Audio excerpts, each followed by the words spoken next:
What's good, everybody? Thanks for tuning in to another episode of Over Quota. Please subscribe, rate, and review if you haven't already. And like always, the J. David Group, which is my company, is sponsoring this podcast. We help recruit today's go-to-market teams that build the next generation of unicorns. This podcast is also now being sponsored by Allego. For all you sales leaders out there, have you ever absolutely nailed sales training or had a rep who killed a presentation that you wished you recorded to be seen later by new hires or other members of the team? Well, that's just one of the things that Allego can do. Not only does it allow you to record your best content for practice, collaboration, and feedback, but it gives you a way to organize all of your best content in one place so it's easily accessible to help improve sales performance for everyone. Email me, web@thejdavidgroup.com, so I can personally introduce you to someone who will take great care of you. Now, my guest today is Janet Rosenthal, Area Vice President of Sales at SkyHive, which is a fast-growing SaaS company that specializes in workforce data analytics. And we'll ask her about that in a moment. Janet has more than 20 years of experience in global sales and marketing organizations, which include data analytics, financial services, collaboration, and e-learning. She's worked with large, complex organizations, including Jive Software, Bloomberg Financial Markets, which I'm going to ask her about because it's fascinating to learn about. That is, you'll learn here soon, ADP Total Source. She has an extensive background in enterprise sales, solution selling, SaaS, cloud-based services, and CRM systems. And she held a bachelor's degree from the University of Texas at Austin and master's in technology and engineering management from Portland State University School of Engineering. Janet, welcome to Over Quota. Thanks. Thank you so much for having me. I love the podcast, so it's really an honor to be here. Thank you. Thank you for saying that. Let's start with the end, actually, with the degrees that I just read. I find it fascinating when I speak with a sales leader or people that are in sales that have master's or bachelor's in sciences, certainly in engineering. Tell me a little bit about that before we get into SkyHive.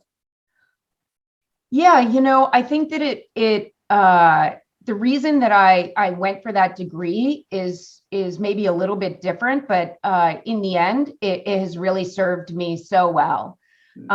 So I was in a situation where I had come back to work after taking a hiatus for almost 10 years. I was a stay-at-home mom for 8 years. And working in technology, coming back from that was a little tough, even though I had some pretty high level positions at my first sales job where I'd been for almost 10 years. Coming from that and not going back to that company, looking elsewhere, I just found that I wasn't interviewing well for the jobs that I really wanted.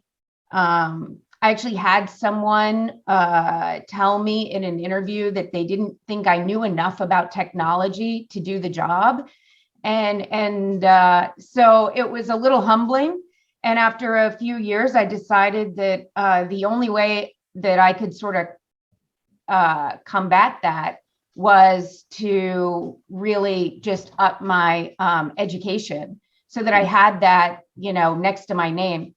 So I looked for a program that had a hard science and I found it locally, which was great. But once I got into the program, it was just so fascinating. I just enjoyed it so much. I learned all about new technologies and road mapping and project management, things I'd never really focused on before. And so it really well-rounded me out. And so it's really served me well. And it ended up putting me in a great position for the job that I'm taking now, my new position at SkyHive. Let's talk about that. Tell me a little bit more about SkyHive and the value proposition. And I know obviously strong people with the resume that I just read of yours have many opportunities. Tell us why you chose SkyHive over some of the other ones that you were considering. Yeah, so thank you. So SkyHive is a platform for upskilling workers. So they sell predominantly to large global companies and into HR departments. What differentiates them is that they have a database, the largest database of labor workforce analytics and data across the globe.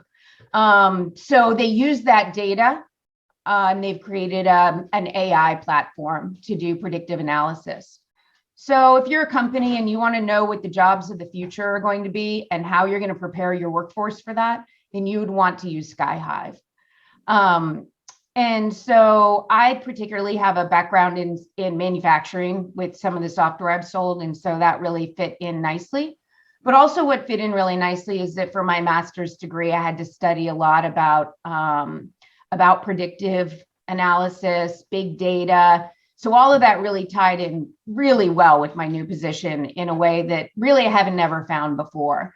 So it's really exciting for me. Wow, that's fantastic. When I hear you say that in terms of upskilling for the future, I think of this movie. I don't know if you saw Hidden Figures, which was a movie. Yeah, remember that movie where, you know, they had these women that were working for NASA, and then all of a sudden these big IBM computers came in and completely changed the game, and they had to, you know, not just learn they didn't let the computers necessarily replace them, but they had to learn how to operate the computers. Yeah, exactly. That's a great movie. Yeah, it is fantastic. And so when they hired you, what did they hire you to do? Like, what was the vision? And then tell me about that. And then how does that map towards what you're looking at over the next 12 to 18 months there? Yeah, so I was hired to run a team of enterprise account reps. So selling to large global, any companies with a global presence that does outsourcing or anything like that. So definitely it's focused on enterprise right now, even though there is a roadmap to expand that in the future. And I have experience in mid-market, so I should be able to take the company in the sales department to a mid-market as well. Right now it's focused on enterprise. So I'll run that team and help build that team and help kind of build out the foundation because it's a very fast growing company. And so, having that foundation, having the playbook, and being able to dynamically update that playbook as we go along and kind of figure out the market, but also putting in onboarding and training. So that's something that's really important to me. So one thing that's really aligned with my kind of personal feelings and I guess with the company, its vision and its mission is this upskilling mission. And so that really aligns with me as a person because I like to create jobs where people can grow, where you don't necessarily have to have the perfect resume, where we can teach you the skills that you need. And so that all really aligned with just my own personal goals. How do you mentioned dynamically updating playbook? This might be getting into the weeds a little bit, but what is that? When you say dynamically updating, do you mean, like, in my mind, I'm thinking, okay, I got a Google Doc and I can just change that Google Doc and then everybody can see it in real time. What tools do you use to actually update a playbook? Yeah, it's a good question. So I think that, and I listened to your podcast on playbooks, actually. It's really good. Anybody has to write a playbook should definitely listen to that. So I think that in the past, when I've created some kind of playbook or ICP type of thing, documenting that, I've created it and made like a static document, right? And you just create it and then you plunk it in front of everybody. And maybe 2 years later, you go back and you update it. But I've kind of changed how I do that now. And I try to constantly be updating it because the market changes, first of all. So you have to be kind of in the weeds with your salespeople to kind of know how that market is dynamically changing. But also, your sales team changes, right? The sales team progresses as they grow, as they get better skills. And then you can bring in maybe some different sales methodology, right? So an example of that would be, you want to create a foundation for your salespeople. So maybe the sales methodology that you bring into your playbook is a very foundational sales process. consultative selling, solution selling, like going through the steps, questioning, really being able to teach a new salesperson. But then maybe you have, as your sales team grows, maybe you can do something a little different. Maybe you can add like some challenger selling into that. So that's kind of how I see a playbook being kind of a living document, right? Being able to add those types of things in. So the tools that I would use would be, first of all, different sales methodologies, but also trying to look for some different software tools. So I've used, I've used like Confluence, or I've used Nimbus, all to try to create something a little more dynamic, with screenshots and videos and things like that, and not just having a static playbook. And if you think about your role in your team over the next 12 to 18 months, talk to me a little bit about what your goal is, like what you see in terms of growth, and then how do you get there strategically?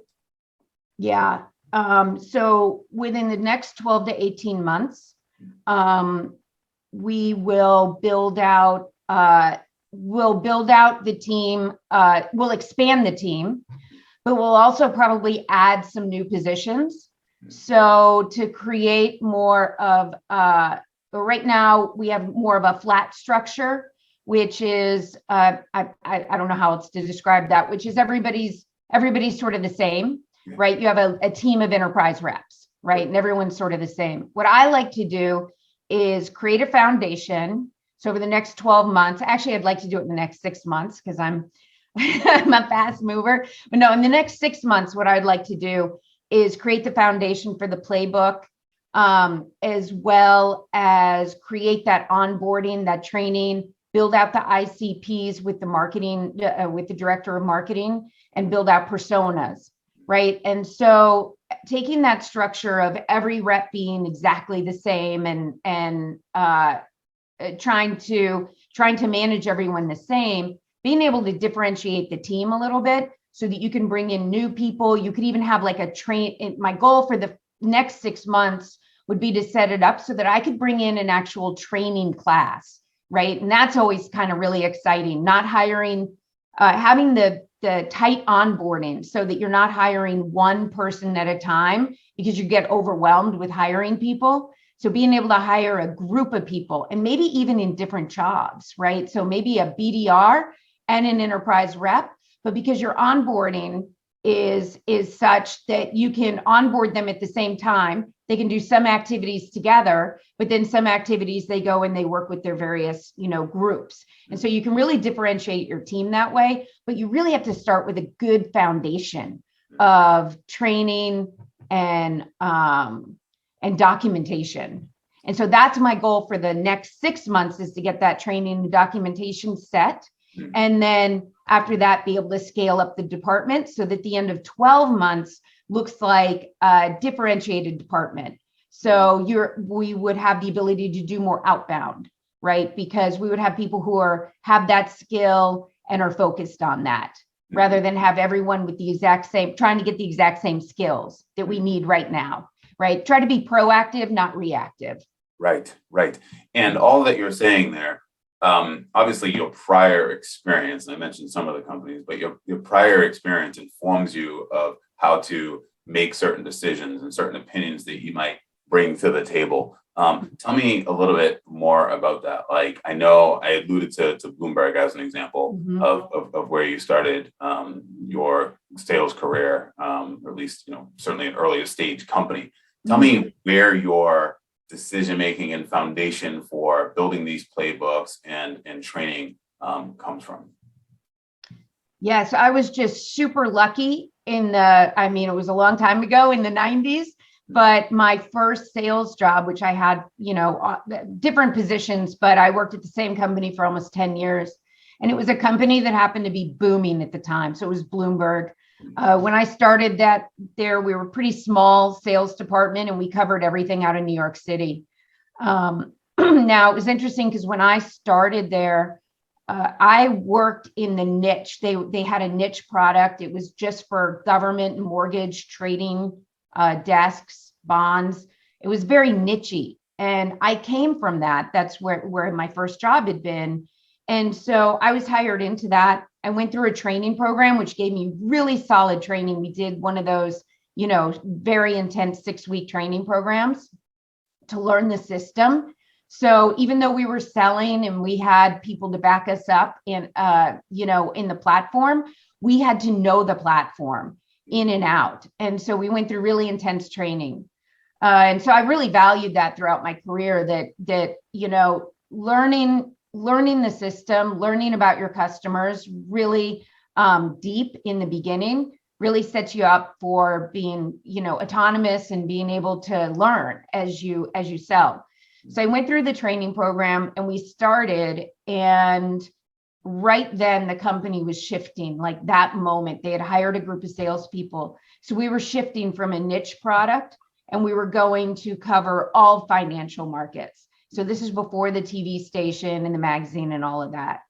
And so we had to we were doing everything that a company wants to do kind of in their future, right? As far as vertical expansion, we were doing that in real time. We were figuring it out.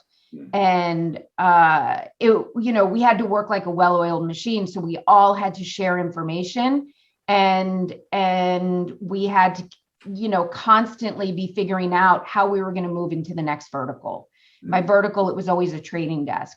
So we started in mortgages, governments. You could just picture a big trading floor, and we would go trading desk to trading desk, and we would roll through them. And so we would all kind of focus on the same vertical at the same time sometimes. And that was I found that was really effective, because you create this mind share of what are the questions we're asking, what are the answers we're getting, what are the objections, let's all role play it at the same time. So that company, like no other, was like a machine, and you can see its success over the years because of that. We didn't have a huge marketing department, and back then there wasn't as much like online marketing, so it was really driven by sales. So that really taught me how to take a step back and look at vertical expansion. So doing things, not only looking at things small business, mid-market, enterprise, right? So usually people separate their sales teams like that, but also looking for vertical plays and creating expansion through verticals as well. And so I was just really lucky. I got that on the ground training, right? And I've kind of taken that in the back of my mind, always had that, how we did that, and tried to apply some of that wherever I've gone. Yeah, one thing that sticks out to me there is that, learning, you're in the deals, you're in the market, and you're learning and you're making decisions as you're learning. When you talk about the first 6 months there at Sky Hive, maybe over the 12 to 18 months and building, working on the ICPs and building playbooks and those types of things, is that how mechanically how it works? In other words, you'll sit with your enterprise sales reps, you'll sit with other members of the leadership team, and you'll just digest information and then analyze the information using data and then make decisions based on all that. Like mechanically, help me understand how that actually looks for you.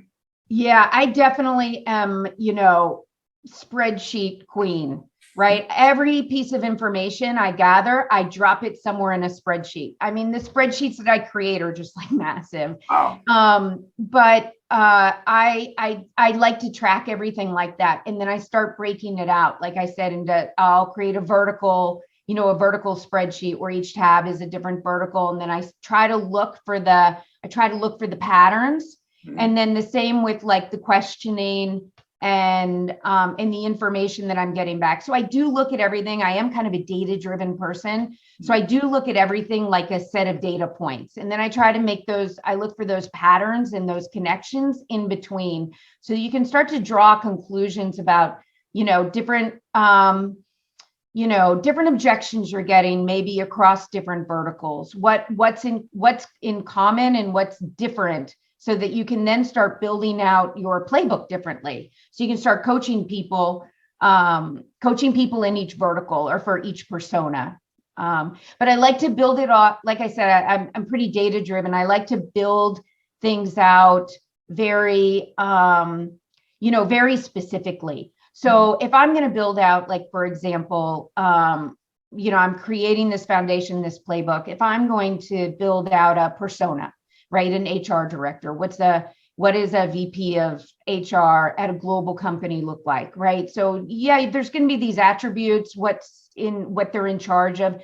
But I also like to kind of dig that one step deeper and say, well, how is this person judged at their company, right? What's important to them? What keeps them up at night? And how do they get a seat at the table if that's something that possibly they want, right? What decisions are they making that's going to get them that seat at that leadership table? So where they're not just an HR director, they're actually strategic. That if you start digging that deep, you go that extra layer, then you can start really getting honing in on your questioning and your objection handling. How much data and time do you need? And I know this is a tough question, but to ultimately make a decision, and the foundation of that question is that because obviously Sky Hive is growing really fast, right? Mm-hmm. And usually fast-growing companies aren't necessarily all that, at least from my perception, patient, right? In other words, everybody wants the results this week, this month. Like, how much time do you give it? How much information do you need to say, okay, here are the metrics that we should be considering. Here are the goals that need to be hit. Tell me about that. Yeah, I mean, I like to look at goals, especially fast-growing company, right? Like you said, every time you hit a goal, they're just gonna set another one. So, I like to set goals that are high, and I like to set them often. So that way you set a goal, it's high, you're not afraid of failure, because failure, as long as you're trying, as long as you're doing the work, you're putting the work in, and everybody is putting the work in, then failure is just, you're going to learn from it. And so again, like, keeping that data going, keeping that documentation going allows you to say, all right, this isn't a failure. This is what we learned, right? So that gives me the ability to go to the people I work for and say, if we miss a number, but this is everything we learned from missing that number, and now I can immediately set a new goal, right? So maybe we didn't pull in enough stakeholders, right? Maybe we didn't pull in the right stakeholders, but I want that to be an immediate learning and an immediate pivot, right? So I just found out that maybe a finance person should have been involved. I'm making that up, but maybe that's something that we should have involved, right? That this is a decision that crosses over into finance. Mm-hmm. So we didn't involve that person. They killed our deal. Well, that's an immediate learning. Now we've got to add that into the playbook. We've got to add that persona, and we have to pivot and change that, and try to hit that in the next round of deals. So, I personally like to hit, I always set monthly goals, but I always have a very big quarterly goal, and to align with the QBR, right? And then with the sales team. And I think that looking at a quarter is really solid for a startup. A year-long goal is going to be way too far. Obviously, you're going to have KPIs and things for your board and all of that. But as far as the sales team goes, drive it through the month and the quarter. The other thing is, sometimes you'll get a sales rep on your team and they've never driven to a quarter before, or a fiscal. They've just worked at maybe a private company or something that didn't drive to that cadence. And so I like to set a structure up that you're just driving to that cadence. You miss a number, you move on. You hit a number, you move on, right? You just roll through it like that. What about, so it's a couple of things that I'm hearing. One of those is fail fast, right? You fail fast, you learn fast, you get to improve fast, right? You get to iterate from there. I'm also wondering, what does real failure then look like? In other words, when you mentioned a rep, right? Obviously, you've got to hire reps, evaluate reps, upskill reps, and get them to perform. Where do you get to the point where, maybe not necessarily cruise control, because by nature a startup should be in a hockey stick mode, but where you say this person's failing not because of the goal is set a little high and we're learning, but this person's actually failing and we need to do something about it. Yeah, I think for me, that's probably the most challenging part of managing people is making that determination, right? So that's where I really have to rely on metrics, on CRM metrics. So the metrics are, that I would look at. Obviously, you look at activity, but you can't just look at activity, but you can see if somebody's sticking out, right? And figure out, well, maybe they just need more help with the systems. I've had somebody who just didn't know how to work the systems. We were using different systems, right? And so metrics can be really helpful figuring out like what the problem is. Are they not creating enough opportunities? Why is that? Like if their activity is good, why are they not creating opportunities? So they're missing something in the conversation. That is all coachable, right? But when you have someone who consistently misses, I think that's the most challenging part, is when it's not finding. I think it's pretty easy when you look at metrics to see where someone needs coaching. If you have a good, setup for your CRM. The problem for me is always when is really when you have someone working who's maybe not coachable, who can't take the feedback, isn't coachable. I would say that's the only person who truly you have to make a decision of this person is not going to succeed, right? Because if you can coach somebody, you can pair them up, you can create success for them in some way, right? They may not ever be that senior enterprise rep. They may not even want to once they get into the job. But you can always kind of find a way to use someone's skills. But when they're not coachable and they're not willing to take feedback. I mean, I have to take feedback every day, right? A lot of it's immediate. And so I think that's just something that if you want to, progress in life, in your career, you have to take feedback. So that's always the hardest thing for me, is when I'm struggling to coach somebody. And then that's the determination. So, and it's also something that, you want to look for when you interview someone, and it's very challenging. That is a challenge, looking for that attribute.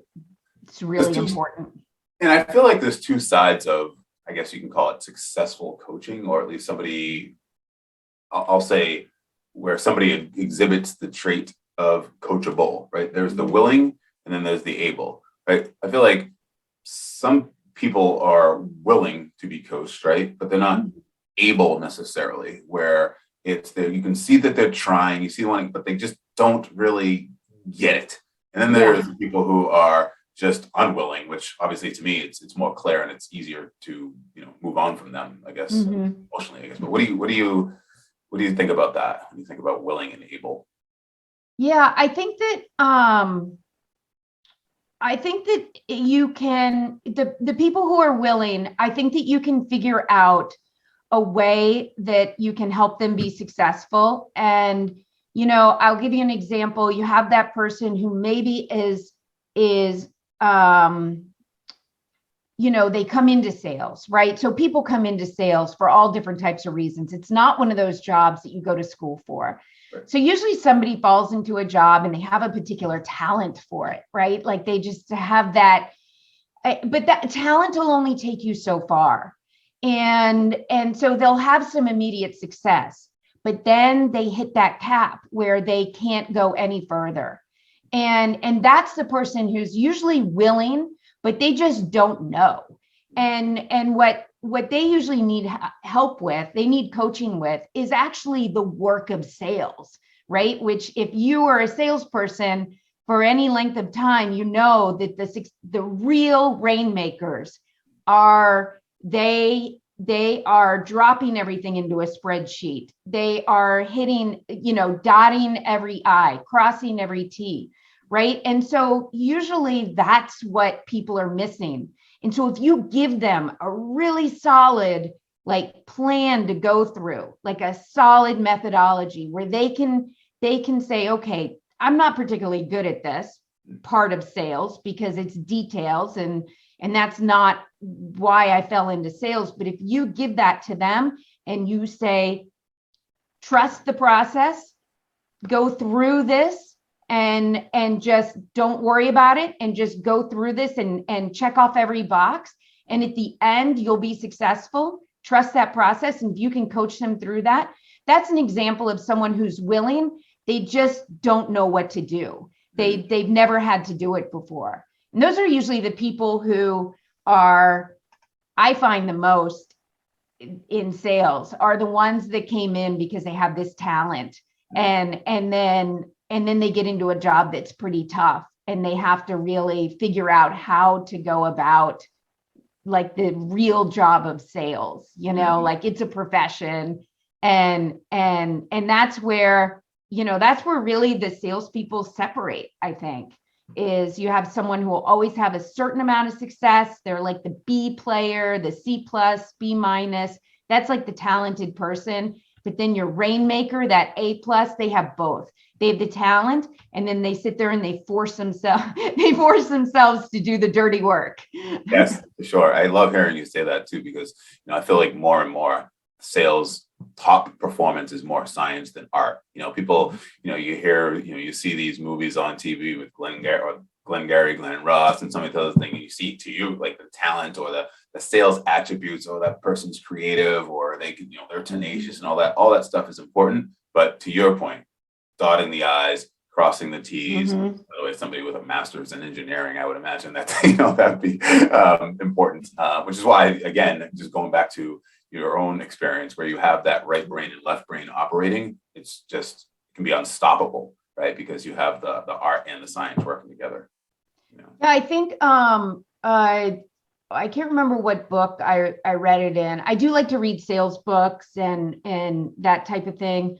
And one book that I read is that you set aside an hour a day in your work day, or you can even do it in your personal life as well. But you set aside this hour every day, you schedule it in your calendar, and that's the hour that you're going to do whatever it is you don't really like doing. So for most salespeople, that's cold calling, right? And try to schedule at the beginning part of the day. But you just have that on your calendar every day, and you're just going to say, this is what I'm doing for that hour. And there's no coming into that hour.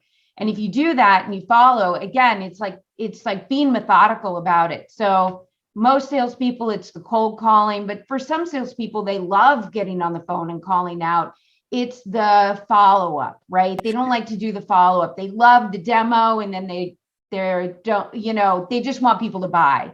Whatever that is for a salesperson, you schedule that time. And that's, again, coaching someone. Like you can, a manager can coach someone to do that. Say, look at your calendar. What's the hour when are you fresh? Let's put this when you have the most willpower, right? So people work out in the morning. It's because they have the most willpower then. It's the same thing. It's like working out your sales brain. And so I try to put an hour or even 2, if they're really struggling, on their calendar every day. This is just done. Your cold calling's done.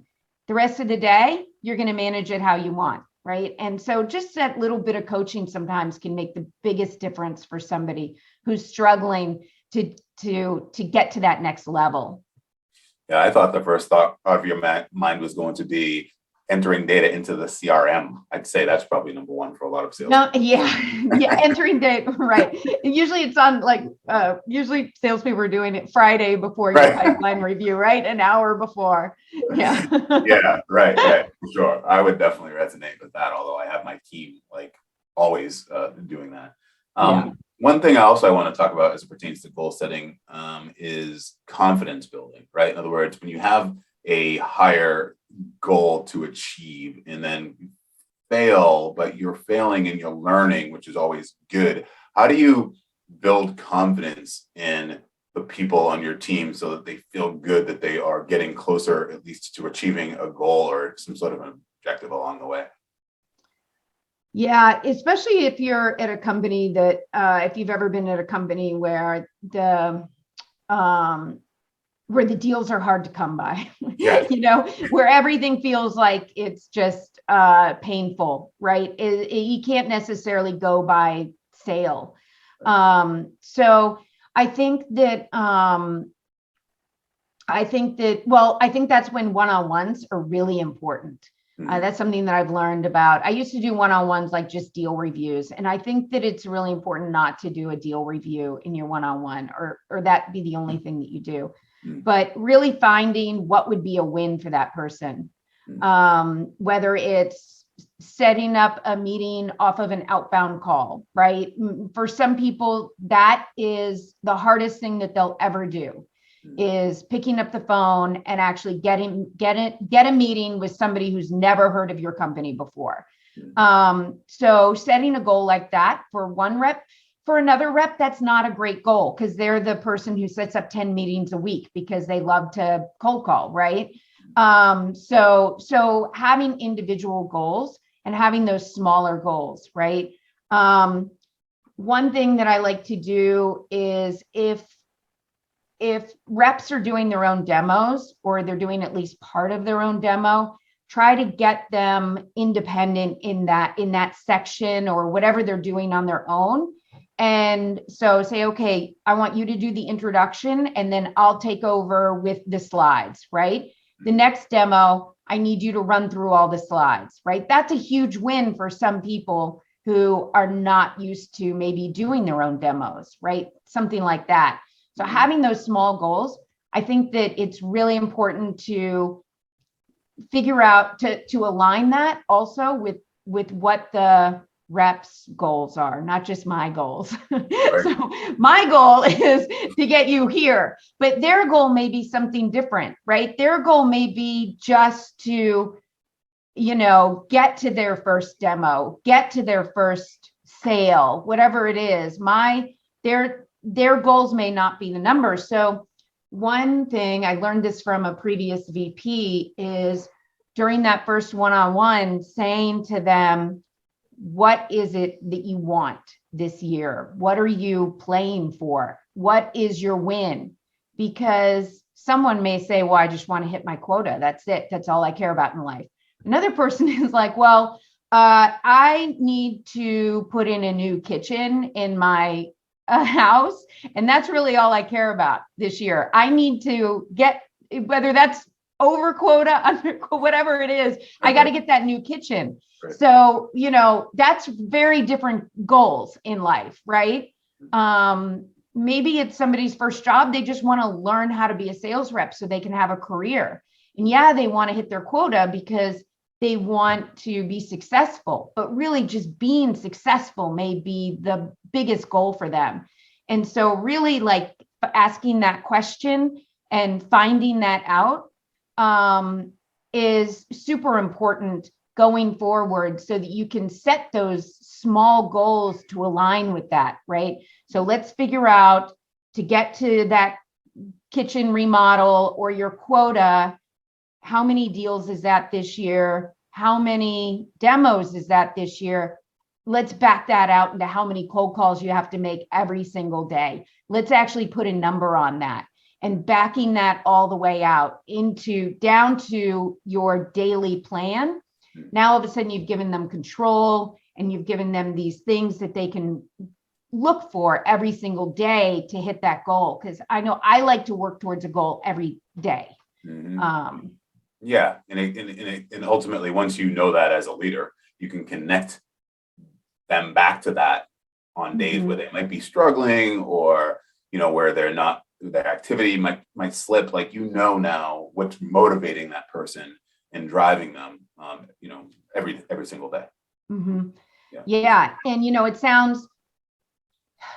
sounds whatever, goofy or whatever, but creating something, if you want to call it a vision board or whatever, it doesn't matter. It can just be the screen lock on your phone, or your desktop wallpaper, but creating that and putting what you want, like coaching a rep. Okay, whatever you want to call this, if it, if they don't want to call it a vision board, they don't have to, whatever it is, put it somewhere where those goals are on that slide or on your computer somewhere, so that the morning you wake up and you don't want to sit there and update your CRM or make those calls, you're going to have to see that and know that you're not going to get there. So I always have those types of slides on my laptop of what I want to achieve. And so I know if I'm not working towards that, I'm not going to be able to achieve what's looking right in front of me. I mean, not everyone wants to call it a vision board, but that's really, but it's really what it is, right? It's your goal board. Right, for sure. Yeah. Absolutely. Mine's right there to the left, Yeah. So we can't necessarily, as a company, as a leader, hit whatever's on your vision board without having the right people in place, right? And so what precedes coaching coachable people, hopefully in training, is recruiting and hiring. Tell me a little bit about that. You can talk specifically about Skyhive, or just generally speaking in terms of the traits that you look for, and how to, we talked about coachable earlier, how to suss those out in an interview process. Yeah, I think that the skills that are the best for hiring salespeople are also, unfortunately, the hardest to suss out. Because everyone says, oh yeah, I'm coachable. So what that really means is, being open to feedback. And so I think that that's what I try to suss out, is if somebody is open to feedback.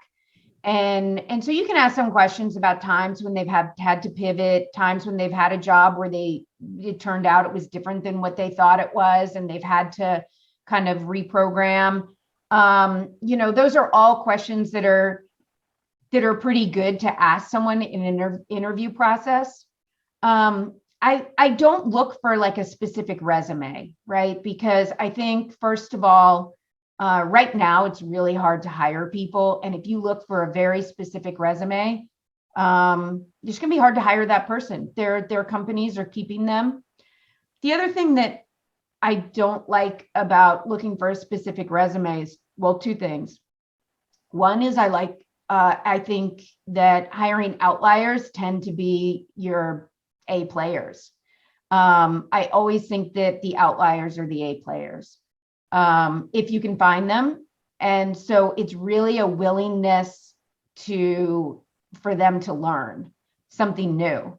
So someone who's not afraid to take chances, not afraid to have maybe gone somewhere that didn't exactly fit that resume. All of those things are good, in my opinion. And so I definitely look for things like that. I also love hiring. I just personally love hiring like up and comers.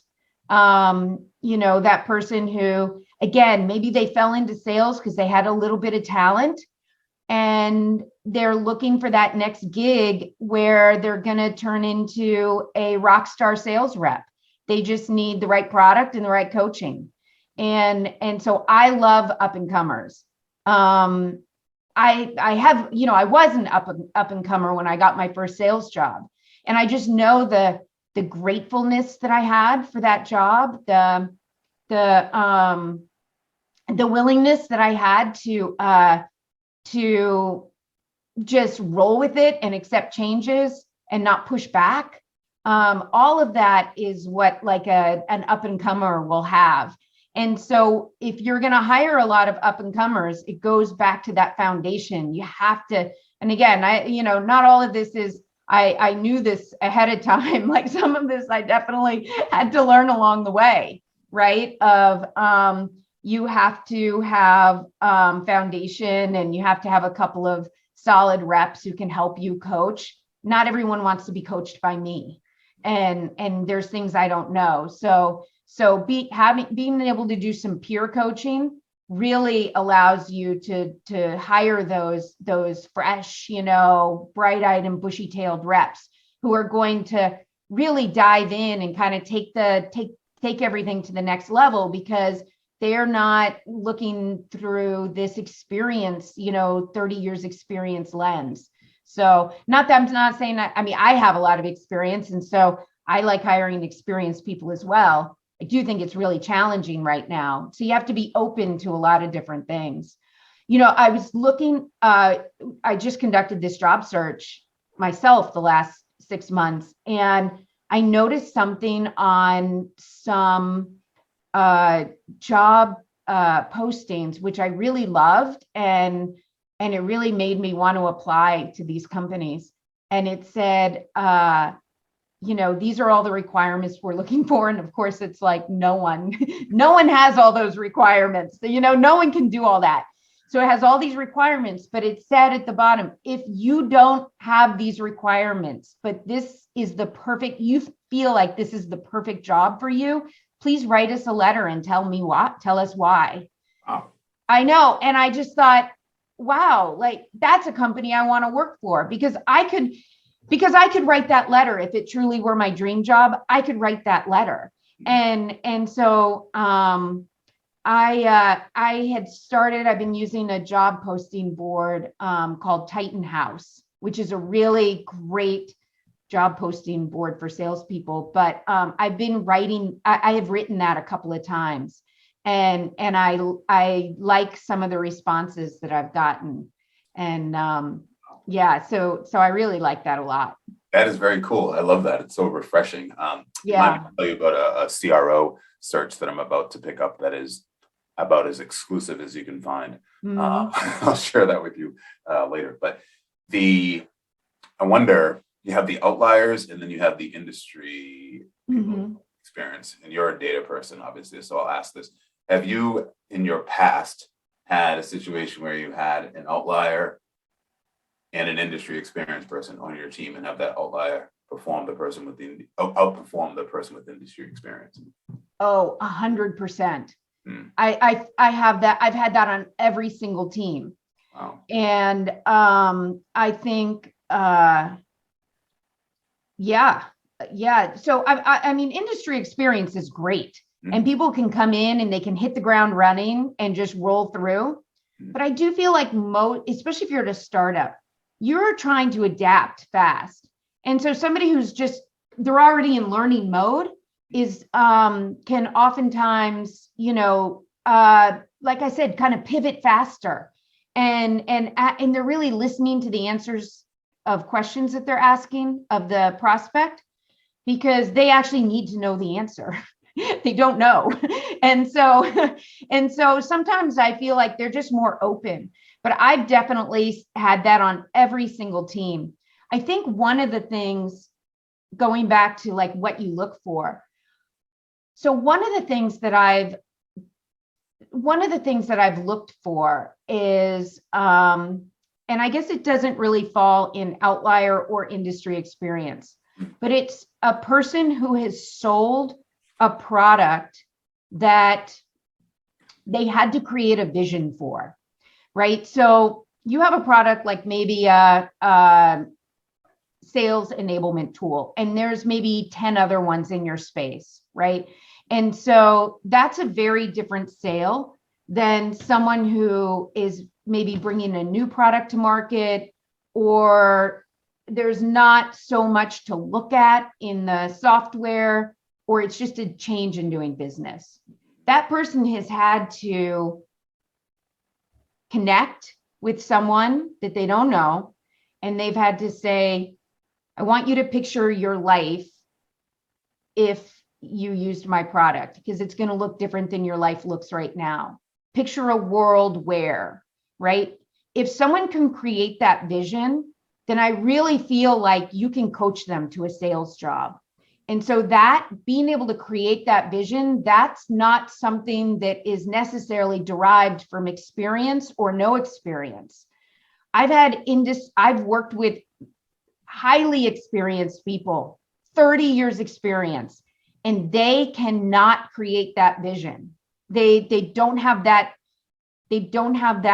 ability to do it. I'm not saying they're bad sales reps. They're great sales reps. They're probably better at something more transactional, in which they're running through a process constantly, right? But that someone who can do that, I feel like you can coach them the details of sales. Vision boards aren't just for you, the individual, but they're also for the person that you're communicating with, right? Paint that vision board for them, that imaginary Right. or otherwise. I love the point that you made about the people, the outliers that don't have industry experience. They're asking the questions. They're going to really listen to the answer because they really need to know the answers to the question. Yeah, they really don't know. Right. Yeah. As opposed to somebody with industry experience that's asking the questions because they're ultimately, they know they have to get the questions, but they already have an opinion or a thought that they're coming to the table with, and maybe they're not listening carefully enough. And that might hurt the deal, a month down the road, 3 or 4 months down the road, when you're doing a deal analysis and realizing that there was a step that was skipped because they assumed something that they shouldn't have assumed. Right. Yes. That is absolutely amazing and enlightening and refreshing, actually, because you hear a lot of, certainly a lot of startups. And one of the perceptions that I have, because I work with a lot of early stage companies and leaders, and the perception I get in many cases is they're risk averse, right? In other words, which is funny because they're in a startup, but we need to find the best, most obvious person, because I don't want to have to go to the board or go to the CEO and tell them that I failed after I hired somebody that was an outlier, right? It's kind of like if you're the general manager of a football team and somehow you miss on picking Tom Brady, or a basketball player, you miss on picking, LeBron James or something, right? And it's like, if you don't get this pick right, especially like for sales hires, it's not going to look good. What you're saying is that there's a different path, which I love. Yeah, I think so. And I think, I think my first sales job, somebody took a chance on me. I would not have fit into the mold of what someone would be looking for. And they hired me. They gave me freedom and knowledge and training. And that person told me, your job is as big as you make it. And some people will take that and they will make it big. They will make their job big. And so you never want to like overlook that person. One thing that I liked about SkyHive, so there were a lot of things I was looking for in a company. And I actually had them all written down. And so when I was interviewing, I had that list of everything I was looking for. And so I think almost just naturally, if it didn't fit, I wasn't probably as engaged because I had that list that I was looking at all the time. One of those was that I had to have a company with some diversity in leadership. I've spent my whole life, and not to say that there's anything inherently wrong with this, or with the people. I don't want to say there was ever anything wrong with the people, but I've spent my whole life in management meetings, leadership meetings, sales meetings, where I was the diversity for the whole team. First of all, I'm not, so there should be more of me, and there should be more of everybody. And I think that one of the reasons why sometimes I look at things through a different lens, which is also why I think I've always had pretty good results, is because I look at things not just from one lens, I look from multiple lenses. But that's because I have a different experience than a lot of times people that I'm sitting around with and having these conversations. And so that was something that was really important to me and that I vetted out. And SkyHive has the most diverse leadership team that I saw at a company. They have diversity in age, which at startups, that is the one thing that you don't see. You see a lot of diversity with gender, but you don't see diversity in age. And they have diversity in age, gender, ethnicity, nationality, across the board. And that was something that was super important to me because, first of all, I just think in a business sense, I think it's how a business is going to be the most successful. So that's that. Second, because it's the right thing to do. And third, because I feel like if you have that diversity, then my ideas are going to be taken more seriously. That people aren't going to say, oh, that's just her point of view. She's older than us. She comes from a different generation. They're not going to, I don't feel like I'll be dismissed. Because there's other people all coming from different experiences. It creates a culture of listening to other experiences, which I always look for that in a micro way. I look for that on my sales team. And I don't want all the same experience. I want someone to say, no, I did it. I worked in a different industry and this is how we did it. And it was super successful. I want them to bring that to us and then figure out how we can use it. And so I don't think you can have a really successful company these days if you don't do that. And so that's also really important to me with hiring. Yeah, it's interesting to hear you say that. I've actually never heard someone articulate it that way, but when you have when you have a diversity in all that you just mentioned, opinions and thoughts, and what one person brings to the table can't necessarily be summarily dismissed as exactly what you just said. Oh, that's, she's old school, or or he's a Gen Xer or whatever they are, right? Yeah, It's like everybody has that label that people want to quickly put on them. Yep. But the reality is that if you have an ensemble of people, all the better. Fantastic. Okay, cool. You ready for the final five? Yes, I am. Awesome. All right, final five questions, which ask every guest. I will try to refrain from follow-ups because I know we're tight on time, and some sort of a rapid fire. So do you have a philosophy or general approach to how you prioritize your time? Yeah. So I think my general philosophy is my reps first, as far as what they need. This is harder than I thought it would be. So reps first, high risk second, and low risk bottom of the list. Got it, man. I have so many questions just based on that, but I'm not going to follow up. We'll have to be back on for another one. Tell me about a setback and how you overcame it. A setback and how I overcame it. So I think that a setback. Oh, these are harder than I thought they would be. Okay, so a setback. Skip it and come back. I said I can skip it. We can come back. Yeah, let's skip that one and come back because I want to think of a good one. Yeah, I'll ask you an easier one. Yeah, the funny thing is about these final five is that maybe they shouldn't be rapid fire because they are. In some cases, you need to think. I know. Let's see. What do you want to get better at right now? What I want to get better at right now is I want to get better at delegating. So I'm definitely a servant leader and I want to do all the work myself. As you can see, I'm like really data oriented. I like to drop everything in a spreadsheet. That makes me a horrible delegator. So I'll sit there and I'll make my own Salesforce reports, even if I have a Salesforce operations person, because I want it done a certain way or I just want it done fast.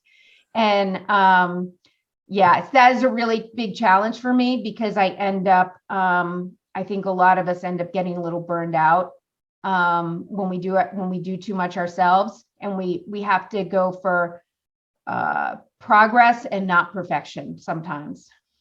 I'm laughing because that was me for the longest time. Still kind of is, candidly. I don't know. It's a hard habit to break, for sure. Yeah. How do you manage stress or prevent stress from overcoming you?